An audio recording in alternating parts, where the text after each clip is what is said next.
Here, it's really been dominated by the side events. The side events and the programming at those events have been way better than the conference itself.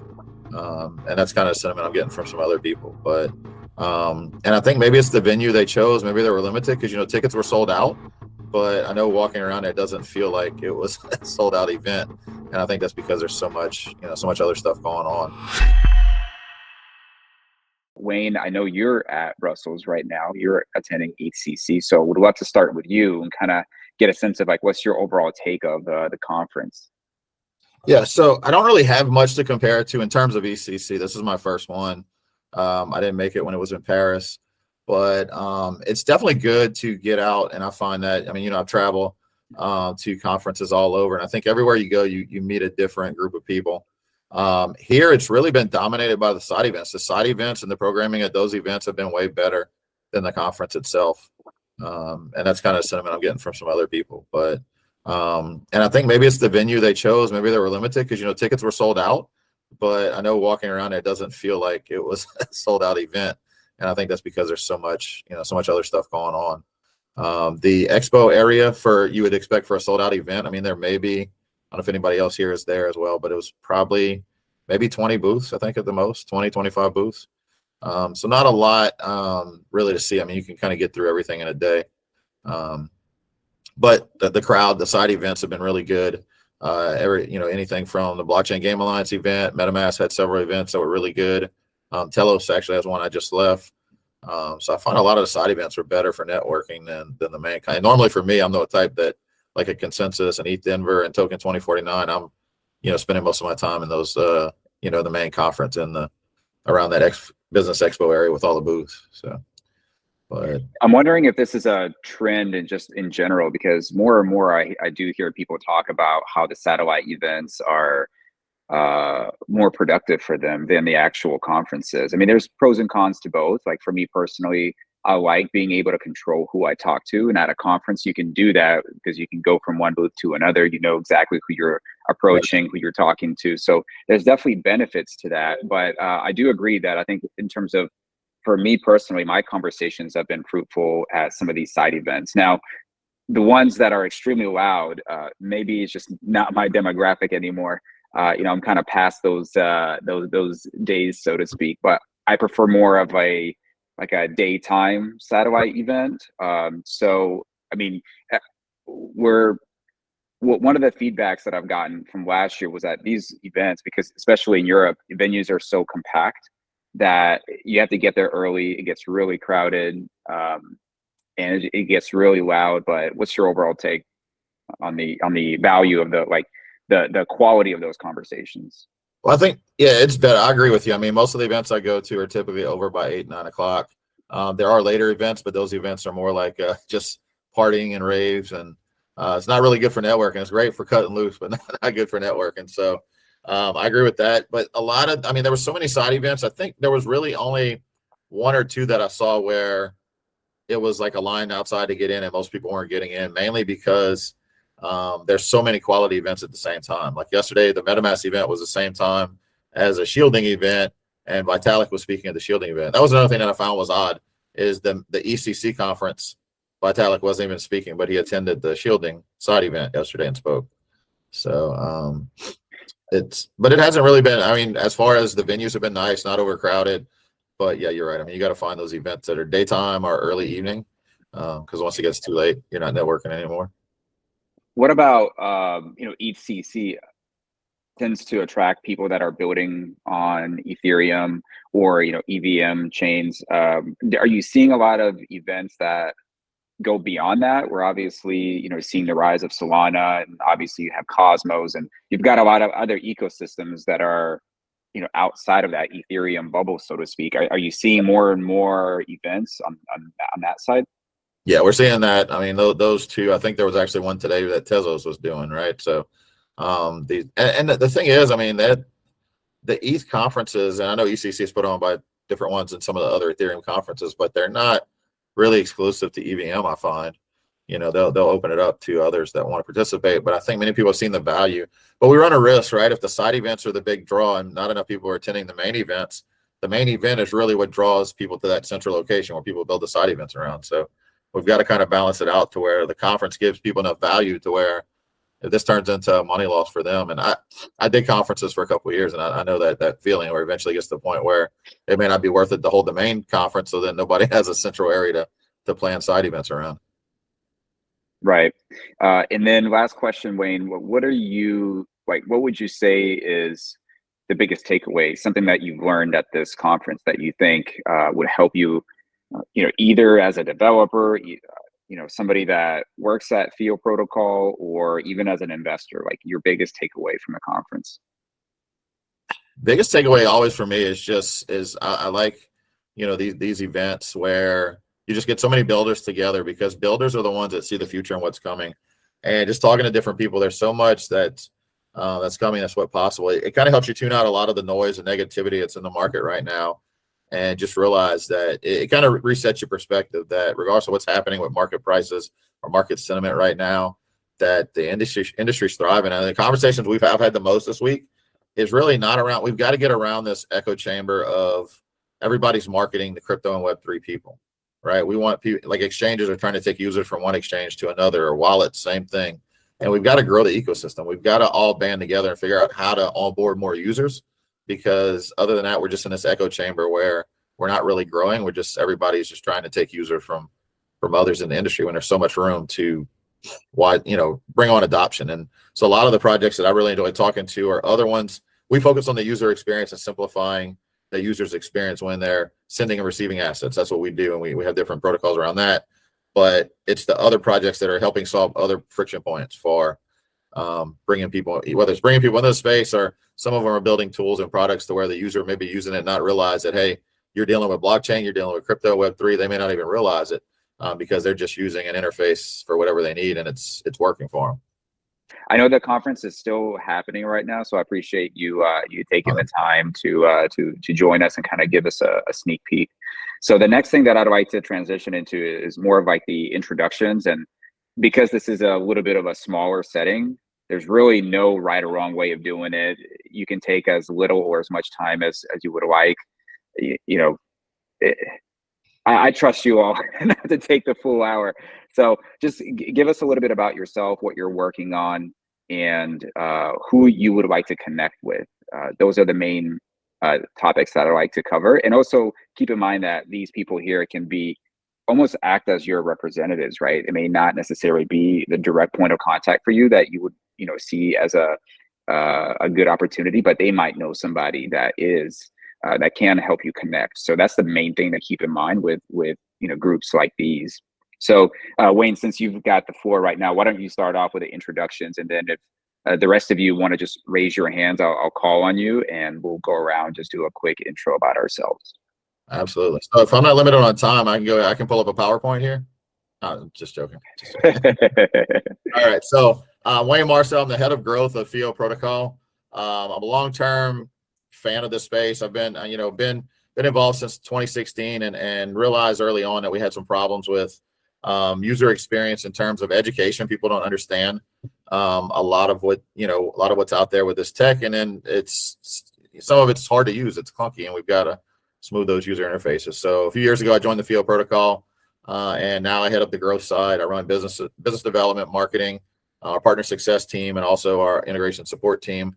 We're looking for, initially it was wallets and exchanges. Our protocol simplifies that experience of sending and receiving digital assets, stops the user from making those critical mistakes. And we're also seeing a lot of interest lately in the gaming area. So it's expanded past just wallets and exchanges. If you're building a Web3 platform, if you're building a Web3 game, or anything in between where you would want to hide those complexities of those long wallet addresses, our protocol is interoperable with all chains, all coins, all tokens. So that's where we're just looking to partner with. We've even done some parallel partnerships with companies that maybe they're not using our protocol, but they're solving another piece of that friction point for new users. So that's what we're looking to connect with right now. Great, Wayne, and hopefully you had some fruitful conversations during your time at Ethcc. And I know the conference isn't over yet, so hope you have a lot more of those. Hey, Chad, how are you? Doing good. And thank you for your diagnosis there, Wayne. I think you were spot on talking about the number of side events versus the main event. And I never even, when I met you in Austin, there were so many side events. I never even made it to the conference hall. Literally, I was there for 5 days and never stepped foot in the conference hall. And I still had, so many contacts. I'm still following up from that conference. So, but there is a balance. I was looking at a couple of chains that I'm invested in, Agoric and Injective. They both had side events in Brussels there, but they could never just get a big enough draw just to do a 1-day conference or a half-a-day conference just by going to Brussels and announcing it. So being able to capitalize on everybody coming together, either for all the side events or the main event, that's good, but I don't want to see the main events suffer too much to the point where all of a sudden they don't do it again. So I think you just hit it spot on with that. I'm Chad Cutchell. I'm CEO of the Neptune Foundation. I'm also a private angel investor. And right now, we actually have a representative in Brussels from our team, which is exciting. And he's been doing just the side events. I've been talking to him, but he's been sending me intros and running into people that I already know that say hi. So that's always exciting when you can't make it to a conference, but you have someone from your team there and someone says, hey, tell Wayne I said hi, or tell Mikhail I said hi. That's always exciting too. I am networking right now with neobanks, with institutions. Neptune also runs a validator on the Injective chain. So I'm also looking for relationships with people staking natively on the Injective chain that want to have a relationship with their validator. And I see Trevor's on this call, and I've used this quote from Trevor 3 times. So now it's my quote. And what I say is there's never a net negative by going to a conference. It's always net positive. If you play your cards right, definitely. And you're one of those that definitely plays their card right. And thank you also, Chad, for the recommendation. So based on the last call that we had, because we had so many people, Chad approached me about potentially doing breakout rooms, which is probably a different topic that we can jump into to determine whether or not that's a good idea, see if anybody else had an experience with that. But whether it's Chad, whether it's Wayne, or anybody else here, if you would like to have like more of a fingerprints in terms of how this community can help you, don't hesitate to ever speak up. I created it, but obviously the value of it is driven by you all here. And so I want to make sure that it works for all of you. It's not about me, it's about all of you. And if you guys have suggestions, I'm all ears for that. So thanks for that, Chad. All right, guys. Anybody else? I'm not going to call on names because I don't like to do that, but would certainly love to hear from you and kind of like what you're working on. Yeah, I'll go. I'll take my turn. So my name is Hico. I'm the partnership manager at Forward Protocol, where we've built we are streamlining blockchain adoption, where we have built a solution, a no-code Dapp builder solution, where developers can come onto our platform, build these white label Dapp templates in essence, and then a end user, or let's say a deployer, could actually come select one of these templates that have been pre-built. They can customize it with our no-code builder, and then they can deploy it to any EVM chain. And we're also busy integrating Solana at the moment. So yeah, and what we're looking for at the moment, this year, we are going very much for hackathons. So trying to get some developers to build templates for the marketplace, unique templates for other businesses or entrepreneurs to come and deploy. And then also, we also don't mind partnering with chains and stuff and getting a nice announcement out to say that it's available, can come hop on Forward, build your template, deploy your template on any chain or on your chain even. Yeah, so that's a little in a nutshell from Forward side. Trevor, you seem to be. Yes, go ahead, Alex. No problem. I missed kind of 3 months of this call, Mikhail. So sorry about that. Yeah, so after talking 2049 in Dubai, I have such a lot of meetings and side events. So really. So yeah, my name is Alex. I'm CEO and founder of Wallmer.com.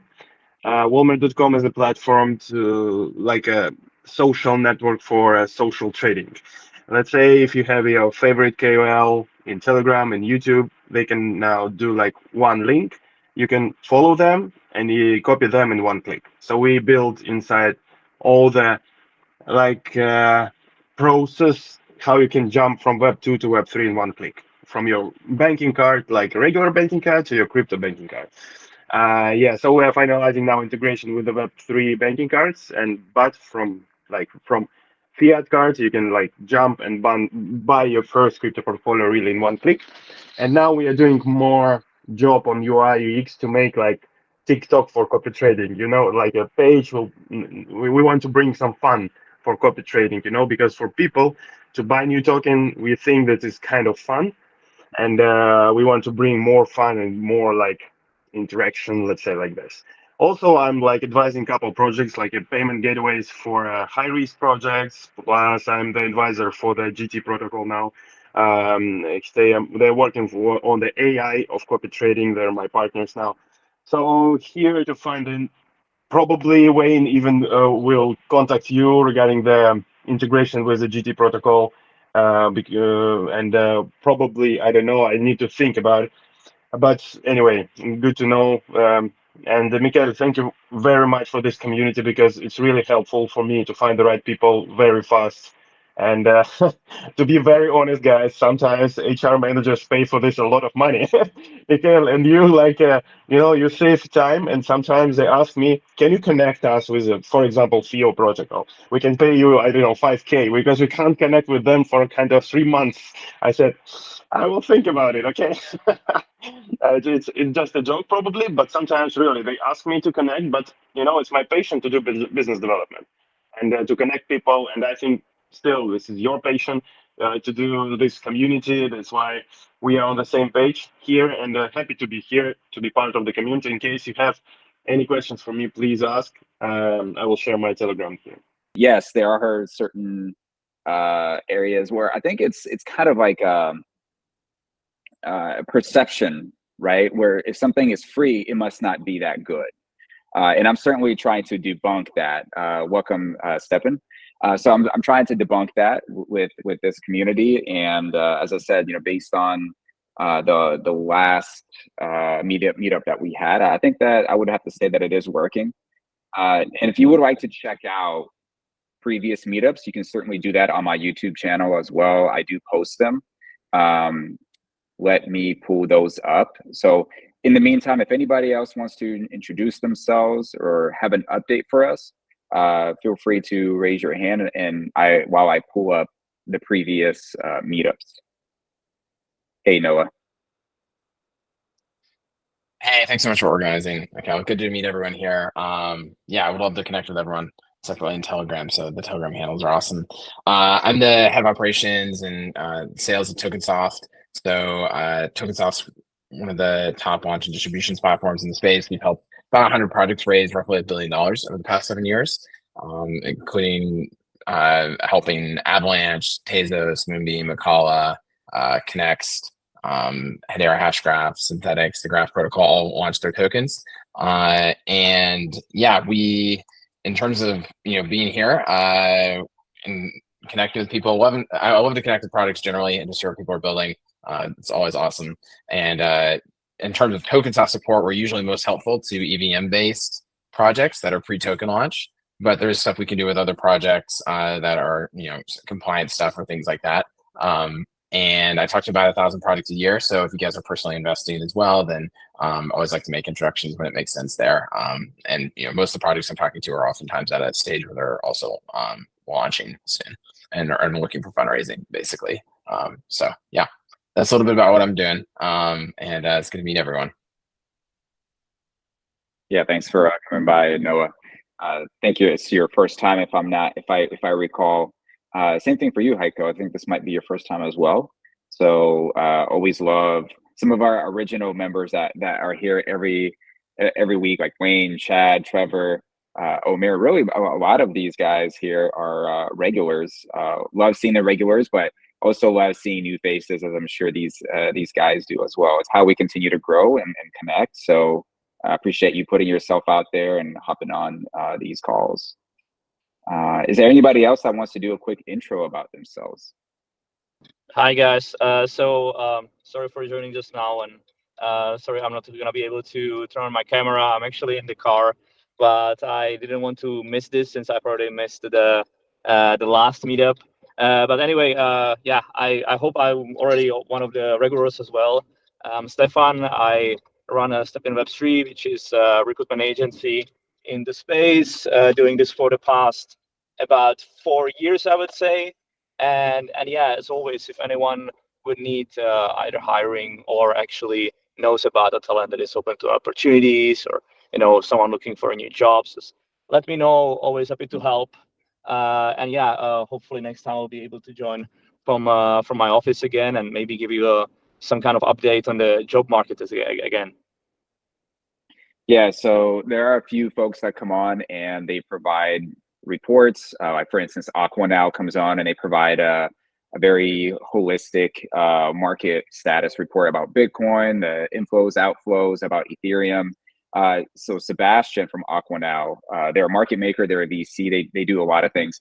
They are at a conference this week, so he couldn't join to share his report, but on the next one, he'll be on here. And Stephan also shares his report as well, except he's coming more from a job market perspective, because there's a lot of folks in the community are, they might be jumping from one opportunity to another. And so it's filled with talent, it's filled with projects that are looking to hire. And Stephan has been a very valuable component to making all of that work and contributing his resources to helping the community. So appreciate all of your work, Stephan, on that side of things.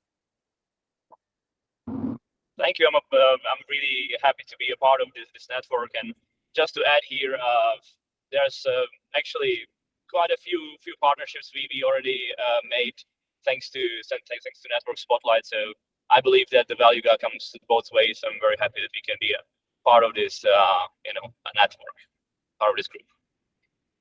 Yeah, I don't think it's a coincidence that the people that are the most consistent in joining these calls are also the people that get the most out of it. It just, I've learned that early on in my career when I used to go to Chamber of Commerce events. So that's kind of how all of this started. I used to go to Chamber of Commerce events and we would do networking. That was a very traditional way of doing networking. I would come in a suit and tie and we would have pastries and then we would all sit down and exchange microphones and everybody did a quick 1-minute intro about themselves. This is obviously even less committal because one, you can dress up in sweatpants and you don't have to worry about cheap expired pastries, and you just all sit down in the comfort of your own home or office, wherever you are, and just connect with others in Web3. So I think any builder or really anybody in Web3 that's not taking advantage of opportunities such as these, and I'm not even talking about this community, I'm just talking about in general, there's so many amazing resources out there. Anybody that does not take advantage of it, I think honestly is probably not taking their work serious enough. And I mean that because this is it's been gold. Networking, conferences, all of these things, your net worth is your network, right? I don't think I need to tell anybody here because you all are here and you believe it in the same principles. So keep up the great work. I think now is the time to build not just on a technical side, but also on the relationship side. So how you doing, Trevor? We can try it. Is the audio okay, or is it like killing everybody? It's fine. We can all hear you just fine.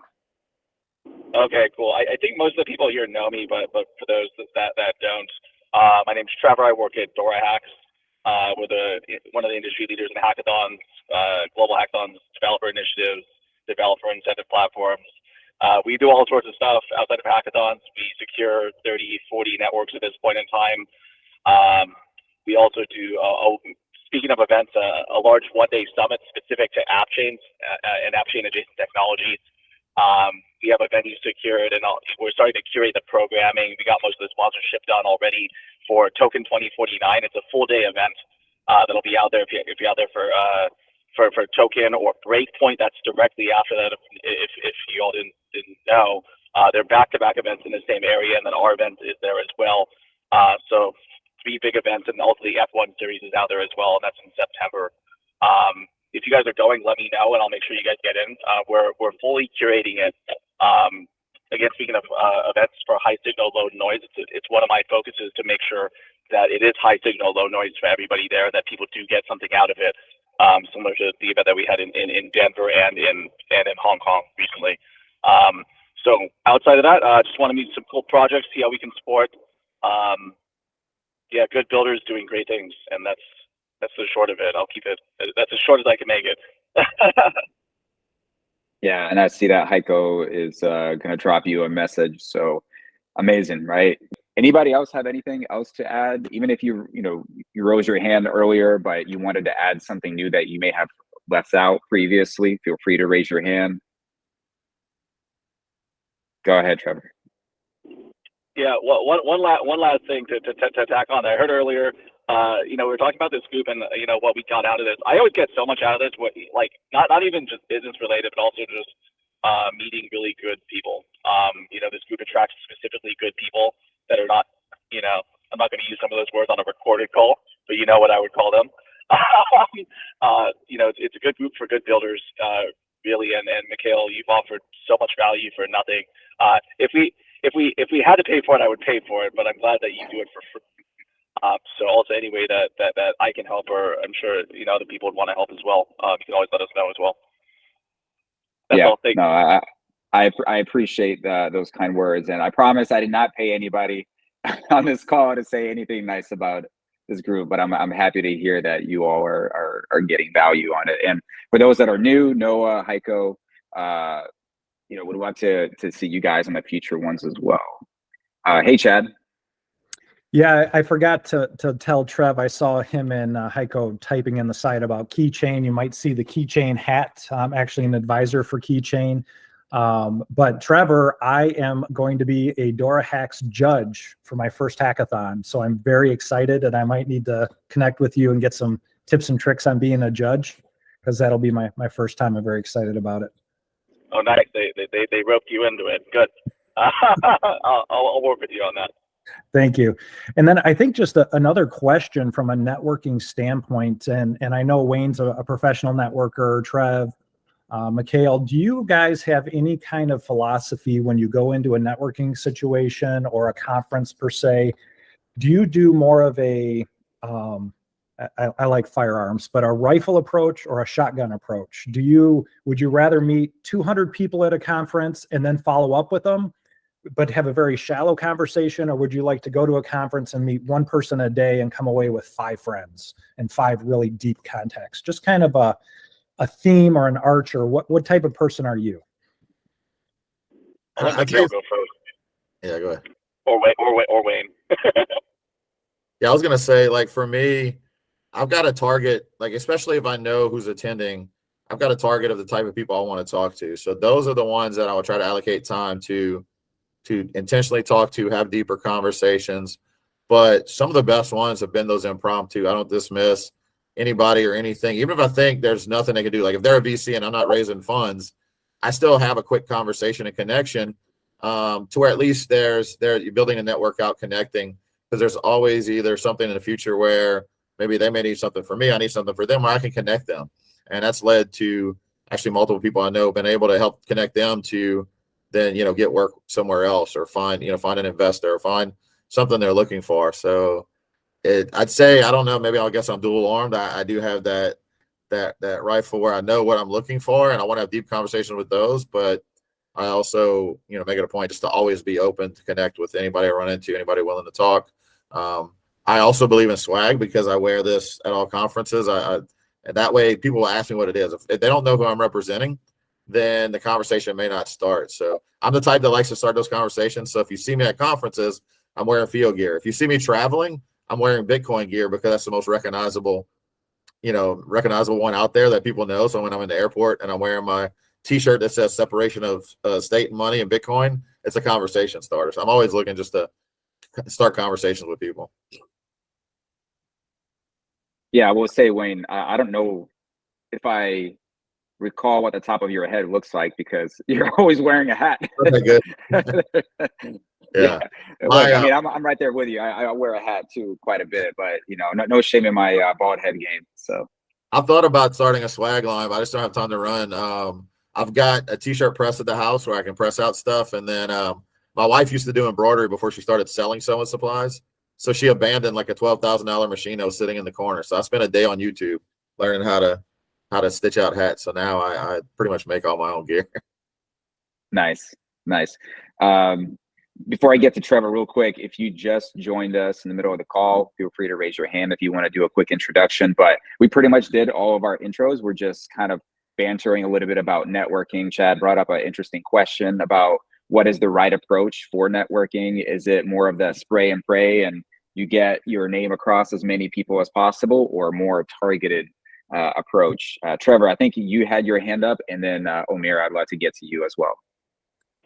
Sure. I think that it's a challenging question there. The way I approach it, and the way that I've taught a lot of BDs, because I've trained a lot of BDs, I've helped build teams, and like the ground game is what I call it, is kind of the most important thing for any company. People need to know who you are, right? A product without any marketing or branding or sales is nothing, whether or not it's the best tech in the world, right? So people need to know who you are. So like Wayne wearing the file gear, I'm always in DoraHacks stuff or something blockchain related, because you get random people coming up to you, and especially at an airport, if you're not wearing your stuff inbound and outbound, I don't know what you're doing in the space. But my approach is more of a philosophical one. It comes down to the key thing is honesty for me. If you're networking and you're not networking from a point of honesty, then you've already lost. If you're out there just trying to build connections, and you don't care about who you're talking to, then you're not going to get anywhere with that relationship. You're going to drop the ball. You're going to screw the deal. You're not going to follow up in time because you don't care. So going into the conference is more of a mindset thing, right? If you're talking to people and you're getting nothing out of it, like, be honest about it and leave and go do something else. If you're having a conversation with somebody that has nothing to do with what you're doing, but they're engaged, maybe they know somebody that can help you, right? Or you can help them, but you have to go into it not looking to extract value. You have to go in there with kind of an open heart and honesty. Have an honest conversation, talk to them, and actually care about what they're saying, what the person, human in front of you is saying, and really get to know individuals. And you may not know what you're going to get out of it, but it may not be today either, and it may be nothing. But the most compelling and high value relationships that I've ever had, some of them in this room right now, some of them that attend this regularly, are people that I didn't go into it going, hey, I need to go talk to Mikhail for an audit. Conversation, real relationships long term don't start that way, right? It's not a give and take. It's sit down and get to know somebody. So that's kind of my tip for people in the room. I've been in this for a while. I have a pretty decent network out there. At this point in time, conferences I go and if you go to I avoid Cosmos conferences sometimes because I already know all those people, right? But I love them and they're my family, and even external and adjacent to that, But I think that you have to kind of follow your. This is going to sound really cheesy. Follow your heart and approach it with honesty, and you'll get incredible results. And that's my. So I guess that's my strategy. And then part of Wayne's thing as well. Go there with a goal in mind. If you're meeting chains, if you're meeting projects, if you're meeting VCs, prioritize those, but also don't forget that there's somebody standing in front of you. And that's all I got. Really good points, Trevor. I think a lot of the things that you spoke about are just kind of like sales 101, business development 101. I think that the younger folks that are very much into crypto and Web3, but are not as sharp, and when it comes to business development and sales, miss the boat on that. They don't focus enough about trying to lead with giving value. That's what I find. It's very difficult to have certain conversations. You can just pick up whether or not somebody is on your wavelength very quickly early on in the conversation. And so there's a reason why the people that are here on this call are here, because I think the core value of all of us is lead with value, and we're in it for the long haul. And so it's a long-term investment, knowing that it will be reciprocated if you are a good human being and you do right by people and you help them out. It'll definitely come back full cycle. Chad, real quick, going back to your question about the right approach. I personally, as you can see, I'm more of a relationship person. Just being that I started this community, I believe that when you make a good impression on others, they essentially are like your salespeople. They go out and they'll vouch for you, and because they want to help their friends, they were more likely to refer people to you if they know that it'll help them. And so if you do right by people, as I mentioned, I think that that is more impactful. It is the long-term approach. But having said that, one of the things that I do enjoy doing is on the very last day of a conference, when people are packing up and some of the booths are empty, sometimes they will leave their business cards on their booth. And I like to just go around through these empty booths and pick up all the business cards, and then just do a little bit of research on my end, see, what they're working on, and if it makes sense to reach out. And then I would reach out with a message, something along the lines of, hey, I picked up your business card, but I noticed you weren't there. Would love the opportunity to talk, since we didn't get a chance to do so at the conference. So that's kind of a thing that I like to do on the very last day, to really milk that conference, to really soak out all, every single drop of juice, to make your get your money's worth for attending the actual conference. So that's something that I like to do. So I guess it's kind of not necessarily a spray and pray approach, but it is a very aggressive approach in trying to meet new people. So Ömer, how are you doing? Thank you, Mikhail. How are you, everyone? My name is Ömer Göksoy. I'm from Istanbul, Turkey, and we are developing since 2018 different blockchain project, which is we already applied for 2 different patents. One of them for IoT, one of them cybersecurity. But last 6 months we are prototyping for real-world asset, which is, I believe, first we are implementing we want to implementing Ricardian contract. I'd like to ask you, have you ever heard of what the Ricardian contract is? You said Cardian, right? Ricardian, yes. Ricardian. Ricardian. Ian Grigg published an article, I believe in 1995. The article title is 7 Principles of some kind of economic, or I don't remember the exact title, but it describes the smart contract. But smart contract has 2 parts. One of them for human readable. The second part is machine readable. So we are implementing this contract, and we believe it's going to be the good solution for real world assets. So last 6 months, almost 1 month ago, I was in London for London Tech Week. So I'd like to get some feedback from investor and musician and some kind of, let's say, even farmer, because this real world assets solution, it's going to be solution for real world asset problem, because we want to make the contract transparently, so it can be easily deploy on the contract. So I'd like to get your opinion for this concept, because first, when we finish our prototyping process, we like to ask the Web2 guys, because I have to say, Web3 guys can be fanatic, because some of guys love the Cosmos, some of guys love the Solana. So we want to develop this concept independently. That's why we didn't discuss with the Web3 guys. And this concept says you can add your, let's say, let me give you a clear example. You would like to tokenize some of the assets, so your code audit publish on your GitHub account, but your contract terms publish on your website. You deploy your contract on, let's say, Ethereum network, but it's, how to say, it's not collective data. It's not as one. So the Ricardian contract provide this. That's why we want to develop this blockchain. So we finish our prototyping process, and we are starting to develop this chain. Nice. And it sounds like it would also be beneficial to maybe connect with some of the developer focused communities. And Trevor, maybe through DoraHacks, maybe of any developer focused communities where that topic of conversation would be a nice one to explore for developers.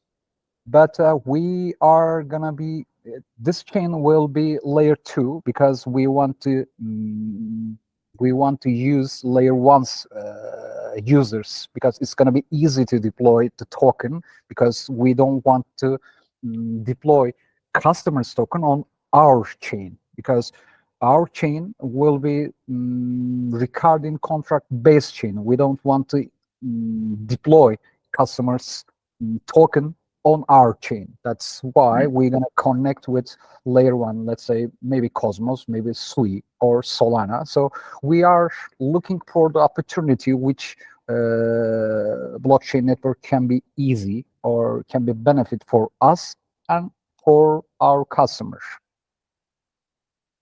I actually just recently, my last podcast was with the CEO of Metis, which is a layer 2 network. So yeah, feel free to. Oh, you did? Okay. I know you watched some of those videos, so I appreciate you tuning in. But for you, Ömer, for anybody else here, if you are looking for specific introductions within the community, outside of this call, feel free to reach out. I'll do what I can. With my bandwidth, of course, sometimes I'm limited, especially if I'm going through an emergency, but I will certainly do my best to help you all, and I'll do what I can on that front. And thanks so much for sharing, Ömer, about what you're building. I think a lot of us are on this call today, at least, are business development focused, but I'm happy to see somebody more on the developer side. It kind of shows the diversity of this community. In terms of roles and also in terms of geographic location. You're in Turkey, I'm in the United States.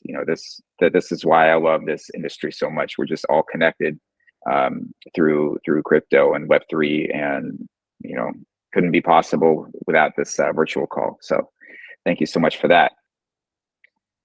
All right, everyone, I'll give you back your 7 minutes. Thank you all for joining. It was a real pleasure to connect on a call. Some of you completely forgot you were even part of the community, so it's nice to reconnect with you all. So looking forward to talking more again in the near future.